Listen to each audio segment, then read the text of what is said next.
Hey, sweetie, want to hear a joke? Sure. What was Lizzie Borden's winning poker hand? I don't know. 3 pairs!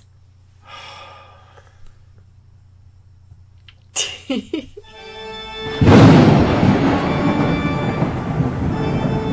to another episode of Our Haunted Travels with your hosts, Sean and Marianne Donnie.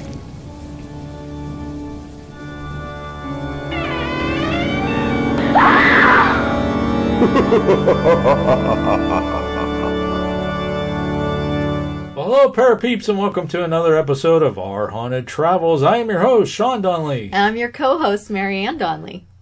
3 pairs. In this video, we're going to talk about how much people made fun of and prodded and picked on Lizzie Borden after the trial was over and she was acquitted. It is sad to talk about, bullying. This is like to the extreme. And let's poke fun at a woman who could have potentially killed her parents with an axe. Okay, put this one on. And also, too, this video is a collaboration with Crypt 6, who is probably live right now, as we speak, doing a painting that's Lizzie Borden related. And in fact, we can't wait to see it. I can't wait. We can't wait.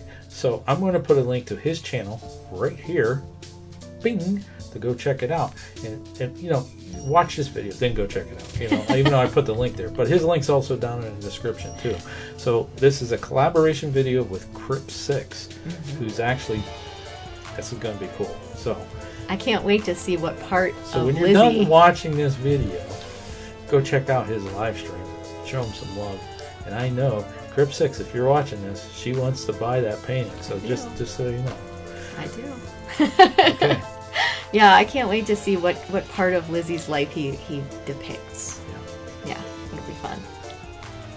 So we've got 5 different things we want to cover in this video. Different ways they used to make fun of Lizzie Borden. So the first thing, we're going to play it yet again for you right now. The nursery rhyme. Lizzie Borden took an axe, gave her mother 40 whacks.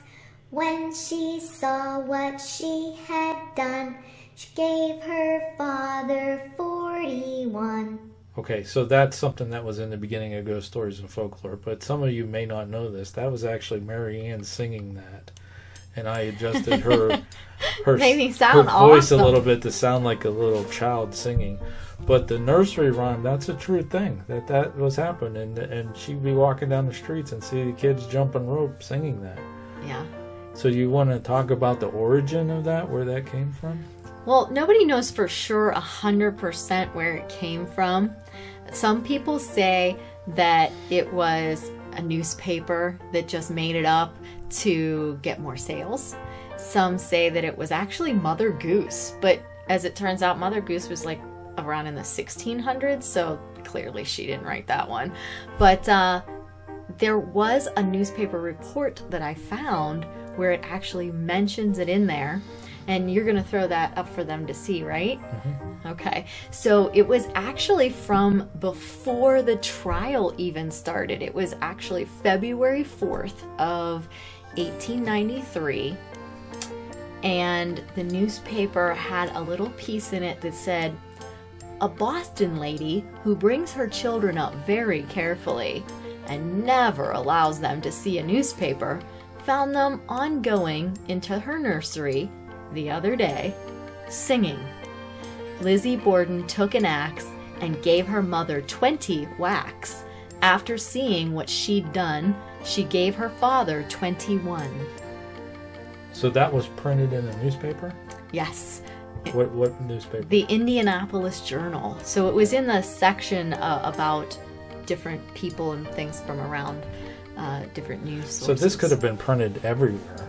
Oh, surely, right? Yeah. I mean, they had to get that report from somewhere, but who actually, wrote that story up? Where did they get that from? But I like to point out that, did you notice it was not 40 and 41?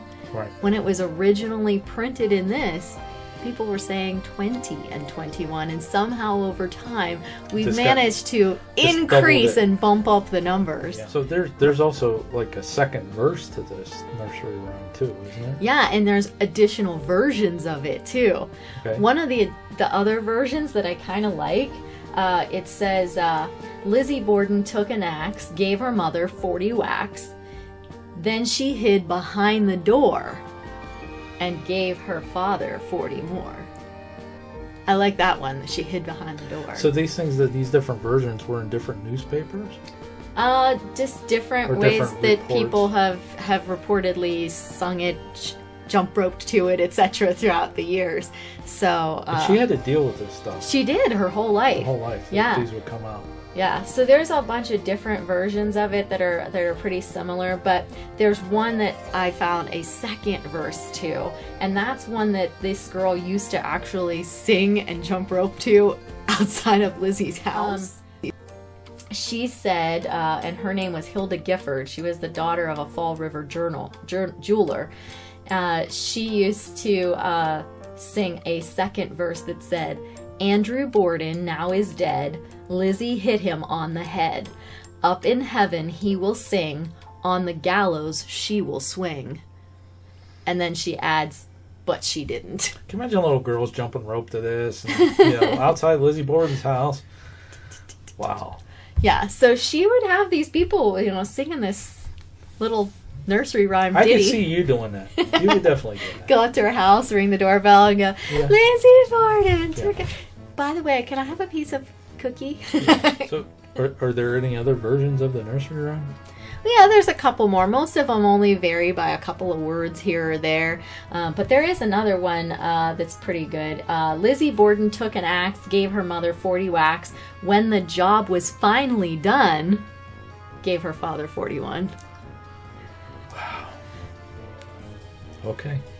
Well, that's the nursery rhyme. Most people have heard that nursery rhyme. Most people know that one, but I worry that kids these days aren't jumping rope very much anymore. They have like the jump for heart and stuff like that, but other than that, they're not really into jump roping anymore. So I worry that Lizzie's little poem will disappear from the ages, and if that happens, will she? Don't know. She's pretty popular. I don't know. I think it would take a lot. I don't know, but the new generation. The new generations, because they just might not know of her. That's how I learned about her. That's right. So spread the word about Lizzie. Tell your kids, teach your kids. Here, go sing this. But I agree with you too. I mean, we've heard this in other cases too, where they print stuff like this to sell newspapers. Yeah. So the question, reading that in the paper, going, oh wow. Yeah. I mean, people said that somebody just printed it. Some newspaper just printed it to sell more papers. Did somebody at the newspaper make that up, that some Boston lady said this, and then other papers picked it up? Or was there really a Boston lady who did, report this? And where did her kids learn it? Oh. Yeah. So somebody there was before no that... television, so they just sat around and... Yeah. No radio, no television. They sat around reading the newspapers and mail and that kind of stuff, so... Yeah. They probably listen to Dad read the stories. Yeah. But I like to point out, this is from February 4th of 1893. She went to trial on June 5th of 1893. So this little ditty was out even before she went to trial. While she was awaiting trial in jail, she would be reading about this in the newspaper. Building up the hype about the case. Yeah. So, yeah. Okay, so the next thing I want to talk about is some of the sick jokes that have been written about Lizzie Borden, and these come from all over the place, and it's been happening for years. Yeah. So do you have some more of these sick jokes that you would like to share, if I could tolerate them? Of course I do. Okay, so let's hear it. Okay, here's a good one. Why did they throw away Andrew Borden's newspaper after the murders? Because they were all red.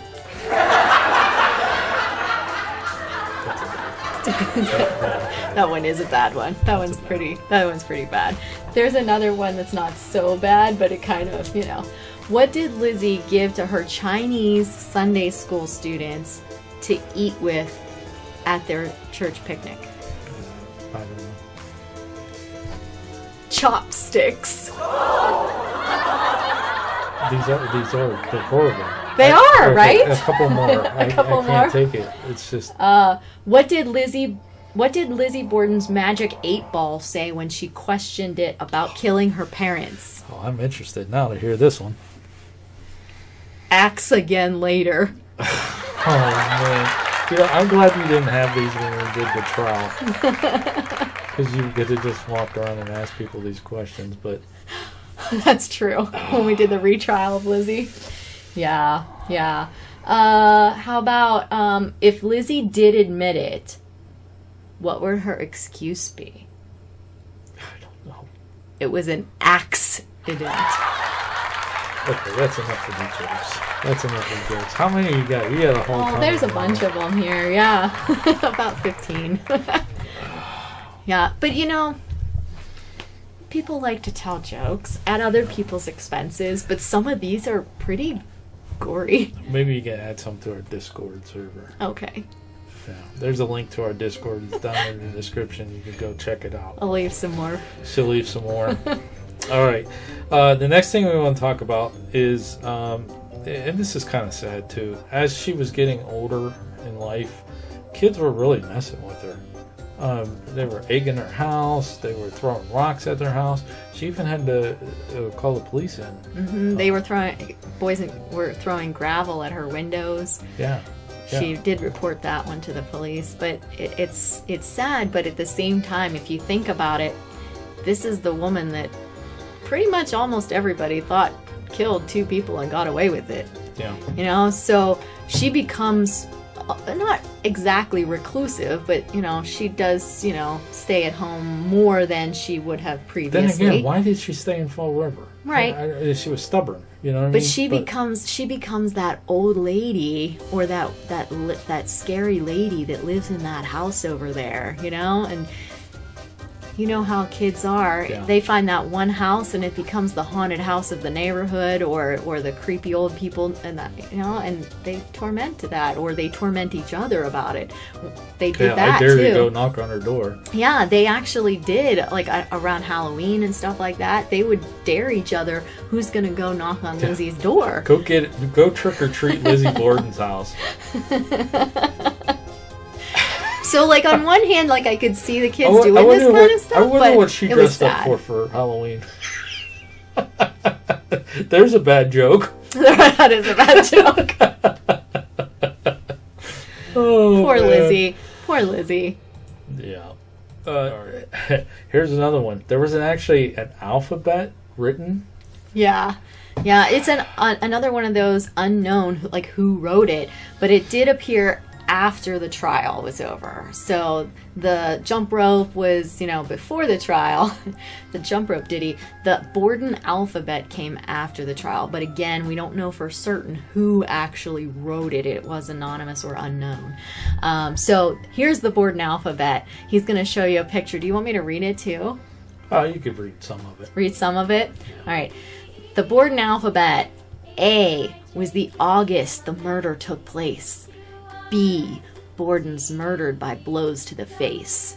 C was the crime in all its detail. D was the daughter at once put in jail. But, you know, it goes along and, you know. What they do for Z? Z is our zeal. As we try to forget. Ooh, S. S was the sentence. Oh, how she did fear it. Wow. Yeah, so the Borden alphabet, also tormenting and taunting poor Lizzie. Yeah, let's poke her. Let's poke and prod her. Let's just keep poking the bear. All right, so, you know, folks, to this day, I mean, people are still making fun of the whole situation. I mean, we have a couple times, you know, in our videos too. And, you know, if she did it, that's kind of sad, you know. But we got sick sense of humor though anyways. But if she didn't do it, and everything she went through the rest of her life, that's a little sad. And yeah. you know, she did somewhat serve a sentence, you know, with the life that she had afterwards. So that's kind of interesting. Yeah. So today there's still all kinds of stuff. Even the Lizzie Borden bed and breakfast, they sell T-shirts in their gift shop that are, you know, kind of making fun of Lizzie. You know, everything I learned at the Borden Finishing School, and you know. Yeah, they had a little sign about mutton. Don't eat the mutton, or something like that. Or, yeah. Yeah. So they still, you know, and memes all over Facebook still. All over. I mean, yeah, we'll show you a couple of them here. But these are most recent ones too. Yeah. So, yeah, it still goes on to this day. I mean, she's been gone over 90 years. To this day. But literally since the day of the murder, she dealt with this until her death, and then we've all continued it on throughout the years. So we wanted to lighten it up a little bit, and that this is how people have you know, made fun of the whole situation and the whole crime and that kind of stuff. So, but hey, we want to remind you again that when you're done watching this, head on over there to Crypt 6 and check out the artwork that he is making that is Lizzie Borden related. Yes, I can't wait to see it. We'll be over there. So, all right. Do you have anything else about this topic you would like to add, my dear? I'll just end with one more joke. Oh, please do. Describe the haircut that Lizzie Borden last gave to Andrew. I'm trying to think of answers to these, but I can't. What? It was a real hack job. Hey, folks. Sorry about the bad joke. But hey, till next time. Thanks for watching. And happy hunting. Let us know if you like this video by hitting that thumbs up. Also, if you'd like to see more videos from us in the future, support our channel by hitting that subscribe button and dinging that bell so you get notified the next time there's a video from Panic D Videos. Thanks for watching. Happy hunting.